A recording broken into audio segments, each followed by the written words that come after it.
Hey, what is up, everybody? This is your boy AJ Tripp, and this is the Game According to Me podcast for May 2018. Now, most of this is going to be about the NBA playoffs because those are the biggest things that happened in the month of May. But we can talk about a couple of things. Um,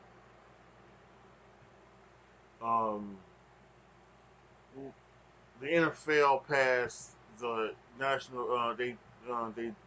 They made a rule about the national anthem where the players have to stand um, for the national anthem. They cannot sit or they cannot kneel. If they do, teams will be subject to fine. Not the players, the teams will. But they do have the option of staying inside the locker room until the national anthem is played. Until after the national anthem is played, and I think well, listen, it's a no-win situation for the NFL, right? Because the people who the people who are upset by the anthem protests, things like that, are you know you know they probably still are probably not liking this rule, and and the people and then there's the people who are okay with the protests who don't like this because they feel like they're taking away from the players' right to peacefully protest and things like that. And many people have said it online. This is not um, a First Amendment case. This isn't. The First Amendment case belongs to government. It does not belong to private entities such as the National Football League. So they can do this rule, and you're not infringing on any of the players' First Amendment rights. Um, so that's how everything about that's going down. Um, Personally, uh, I've not been a fan of the kneeling and sitting during the national anthem. Um, Although I obviously understand as a black man what they are doing, I just think they could do it in a better way. Um, Something like that. But I think the NFL had to do something. I think they had to do something because I just think what you don't want is people turning off you know the games because they see somebody. What you don't want is what happened last year in Indianapolis with the 49ers and the Indianapolis Colts. Well, 4 or 5 49ers kneeled during the national anthem. Mike Pence was there, and he was there, and he was there, and then he left. Mike Pence he was the governor of Indiana. He was either native Indianian, however you say that. Um, so and it was an obvious um, ploy by the vice president and the president because he puts out on Twitter that he's not going to support that type of you know show of what he deems to be disrespect to flag and Americans. So you know now we'll see how it goes on. I really do think that the best way I think to do this at all was just to keep everybody, keep both teams, both coaching staffs, everybody in the locker room. They weren't, it wasn't until 2009 until they had the rule where the teams had to be out on the field for the national anthem. They could easily go back to that, and that would question out anyway, because there'll be nobody kneeling, there'll be nobody sitting doing the anthem or anything like that. No, there won't be, you know, at all. There still can be during doing this rule, and the people who stay in the locker room are going to get questions afterwards, well, why did you stay in the locker room? Why, and it's so it's still going to be, I think, a big mess for the NFL. I know they had to do something, but we'll have to wait and see if anybody kneels, if anybody sits, and who puts in the locker room. I do not believe the the um the report that there's like 25% of the players who are going to sit out in the NFL this year because of this rule. I don't believe it because of the source who it comes from. Um, as is as proven by his last report, uh, he cannot be trusted. So um, that's you know that's whatever. So, but anyway, now let's transition to the NBA. We had because this was the biggest thing in sports really this entire month of May. It was the NBA. Although the Vegas Knights, being an expansion team going to the NHL Stanley Cup final is something to be um, celebrated. Something to be celebrated. Not too much though. So I mentioned it. But let's go to the NBA playoffs and listen. I've said this many times. I said this many times in this month about Indiana, about the Raptors, about Boston. If you don't do it now, then when? And I'm referring to beating LeBron James. If you can't do it now, when are you ever going to do it? Indiana Pacers took them to 7 games, couldn't do it. The Toronto Raptors got swept by them. Swept by the Cavaliers. Get Dwayne Casey fired after he won Coach of the Year from his peers. And then the Boston Celtics, with their two main stars out, took LeBron to Game 7. Had was perfect at home, a perfect record of 10-0 at home, and lost in Game 7. I don't know, man. That's it's LeBron James. That's a bad man. That is a bad man, and what he did this year, it is respectable, and just the whole the Cleveland Cavaliers trading their team around and everything like that. It was amazing, but it does seem to be um, uh, a very very just I don't know. It's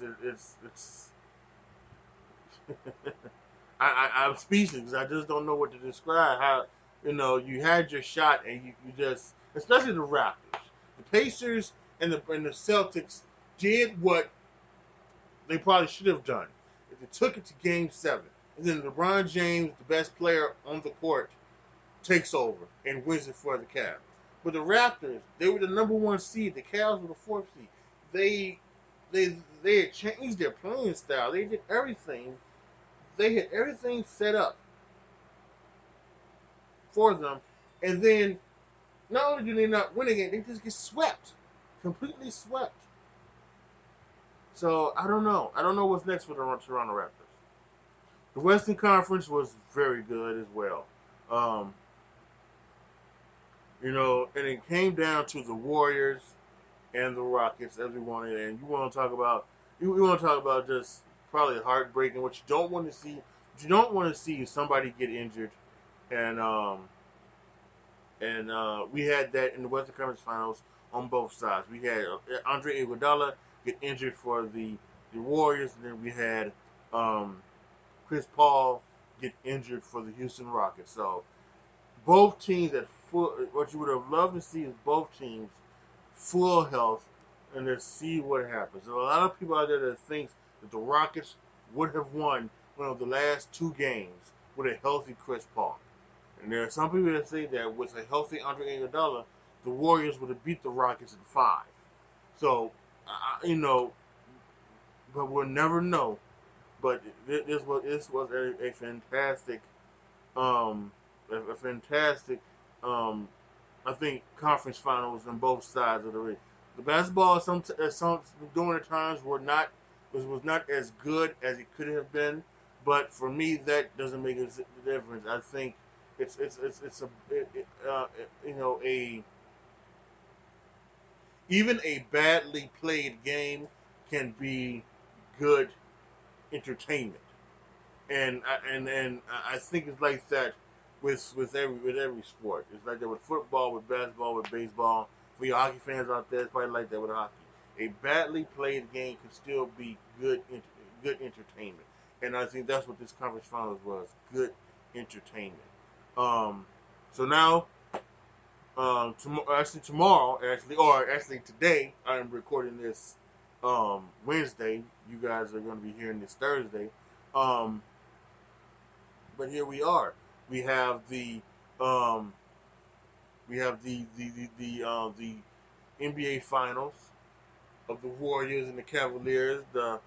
For the the fourth time in 4 years. So what both teams have done is amazing. What both teams has done is incredible these last 4 years, and it is going to be fun to watch. I hope I can enjoy that, and and I say that because the things that have happened. One of the things that went down has gone down probably over this past calendar, which has an NBA season, is that we've gone we've automatically gone into this system, and there's the people on the radio, they made it out easily. You know, you wonder why you always go from LeBron to Jordan. Why do you always make that jump? And someone put it, easily. LeBron is doing so much so that he is right now so up and above his contemporaries right now that you can only compare him to history, and that's understandable. And if it was just a comparison, I would be okay with it. But there are many out there who foolishly believe that LeBron James is better than Michael Jordan, and it just isn't. And for those of y'all who are listening to this on YouTube, um, you can go back and look at my last two videos or my next two videos or whatever. Whenever I put this out, I guess I'll put this out like in the middle of the day or something like that, so that it'll be the last two videos. Or and I talk about this in both videos, and I talk about why why Michael Jordan is so far and away better than LeBron, and then I explain why my inner of why this debate saddens me. It really does. It does sadden me, and why we really just need to just stop and just appreciate who we have right now. We have the second greatest basketball player of all time playing right now, and I can say that without question in my eyes. But to just continuously say that he's better than Michael Jordan, he isn't, and it's just so crazy. And if everything, and again, I explained this in the YouTube video. It's not just rings, or it's not just scoring titles, or it's not just defensive, you know, um, all defensive NBA teams or anything like that. It's the eye. Anytime you compare someone who's great, it's the eye test. The eye test is the biggest thing, and the eye test for me is in part this also encompasses and the era that Michael played in, and the era that LeBron played in. Many people call the Eastern Conference the Eastern Conference. They call it that, but you're gonna sit up and say that the competition that LeBron is playing now is better than the ones in the past? Don't give me that. Again, that's over on YouTube, A2020. For those of y'all listening on Spreaker or SoundCloud, so make sure you go over there, check it out, check out that video. I think you guys will enjoy it. That will be it for me this month. Check out next month, June 20th, where we'll break down Money in the Bank for the WWE. Good. See y'all later.